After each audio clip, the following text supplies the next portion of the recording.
have a lot of beautiful, beautiful ribbon from May Arts Ribbon. So this is one with some gold glitter circles and the white. And I was sent some of this gorgeous teal satin ribbon, some black and white polka dot. I love polka dots, I love black and white, I love teal, I love pink, I love gold, so this package was just perfect.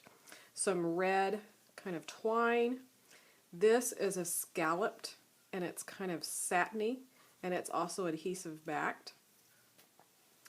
Some pink with some red edging, kind of satin ribbon that's thin, and then this gorgeous banner that's a kind of like a pinkish purple fuchsia, and it also has adhesive on the back that you can pull off. And so I was sent this to play along with Paper Issues and May Arts Ribbon. So I'm going to take my inspiration from this piece of ribbon here, and I decided to make a Valentine's banner. And I'm making this for my daughter to send off. I like to send packages to her since she's so far from home, and so I thought I would give her something to decorate her room with. So I'm going to get started and share just little bits and pieces as I go along making it. It's not really conducive to do a whole process video, but I'll share a little bit of my process as I go through. So the first thing that I'm going to do is I have this Jan Hatfield die set that has this large banner. So I pulled it out. I have the scalloped circle as well. I also pulled this out just in case. I'm not sure if I'm going to use it or not, but it's out. So I have this paper here. This is from the Chamel True Stories collection. That's what it looked like on the back. And I've die cut 4 banners out of it. And then from my scalloped, I found some cardstock and die cut those, and I just tried to match up that as best that I could. And then I ran it through my Cuttlebug and my embossing folder. So this is the Swiss Dots embossing folder. So I did that, and then I took my circle punch and die cut this paper. I think this is from Elle Studio. I'll have the links down below, the products that I used. But I just circle punched that to go in the center. And then from the Maggie Holmes Shine collection, it had this word on one of the little cards, and I just cut it out, and I'm going to work with that for my banner. So the first thing I'm going to do is take this to my sew machine, and I'm going to sew this onto my ribbon.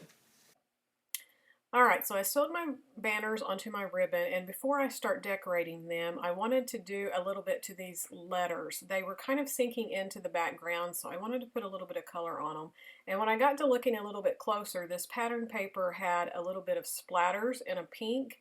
So I went looking for some ink, and I didn't have any like Heidi Swapp Color Shine or anything like that. So I just took my distress inks. I had 2 different colors here from Tim Holtz, and I just watered them down and tried to find kind of a happy medium that would look good on those. And so once I got it watered down enough, I took my water brush and just splattered the top of those letters just to add a little bit of color and pop, because they were so plain.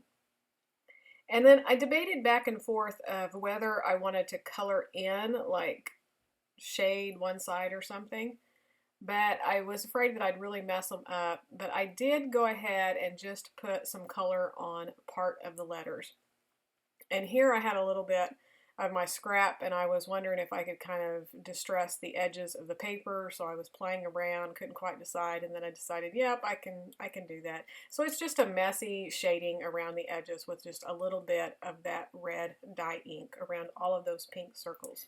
I felt like that added a lot, and it really helped the letters, but I still wanted a little bit more, so I decided to pull out my gold Color Shine from Heidi Swapp. And I just splattered the entire circle along with the letters. So I just stuck them up and used the Color Shine to just add some gold splatters. I also thought about edging the banner with some gold ink or something, but I decided not to. It wasn't really looking gold on that off-white paper, and so I just kind of kept it to the gold splatters. Now I'm ready to start decorating each one of the banners. So I took this triangular banner ribbon that kind of inspired this whole project, and I stretched it out across and thought about just doing it all the way across all 4 banners. but it kind of ended in a really odd way, and some of them didn't have anything in between the banners, and some had one of the banners from the ribbon in between the paper banner. So it just looked really odd, half and half. So I decided to just cut off 5 triangles and put centered over each paper banner, and because I'm going to put something in between each one of those. And the first 2 banners were a little bit closer together than the others because my machine grabbed a hold of it and kind of pulled it in tighter, and where I really meant to have just a little bit more space between each one. So that one was a little bit closer. So it may look a little bit odd here in the beginning, but in the end, it works out because, like I said, I'm going to put something over the top. So one little tip to the backing of some of these ribbons, which I kind of halfway successfully did it on this one. If you will leave some of that backing, like an extra triangle, you kind of saw it right there, an extra triangle of the backing left, then it's easier to grab a hold of it and continue on instead of trying to fight that backing to get off the edge. So now I have this scalloped ribbon and I want to put it along the top. So this is where I'm just kind of checking to see how it's going to end, how I want to do it. So this one I trim off and I'm just going to cut, or I'm going to adhere it all the way across the top of that because it's a smaller piece, so it's not quite like the triangular area. So, or the triangle banner. So here you see I kind of takes a little second to get it going, but if you'll leave that backing out a little bit longer, it's a lot easier to get going. So I'm just going to real carefully put this over the top. I'm trying to match it up exactly to the top of the triangle ribbon. And the ribbon that I sewed the banners on, I left just a little bit to the top of it. So there's that darker pink edge showing up at the top of the banner. So I know that's kind of hard to see, but hopefully you can see that. Now I'm ready to put all of this onto my banners, and I wanted to create a little bit of dimension, and so I'm going to use foam tape. And you'll notice here I took these to my sewing machine and I made like 3 stitch lines across to kind of create a pie shape. And I did that because I wanted just a little bit more texture dimension on these, and I thought it would help mimic the triangles in the banner. So that's kind of my thinking behind it.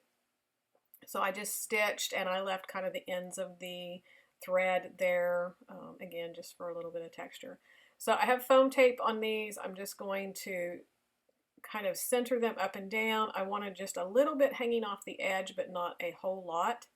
And then I went ahead and I put foam tape on the letters as well because I wanted just a little bit of distance between those and the background. And this is really thin foam tape, so it's still not adding a lot of dimension in between there. You know, it's not like inches thick. It's just a real thin foam tape.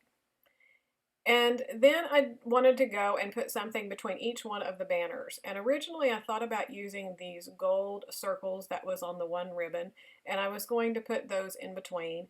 And I loved the gold on there, but I wanted something a little bit different. I thought about doing some little rosettes with some of the ribbon, but they were kind of the wrong size. It didn't work. So I ended up going and getting some of the cork bows.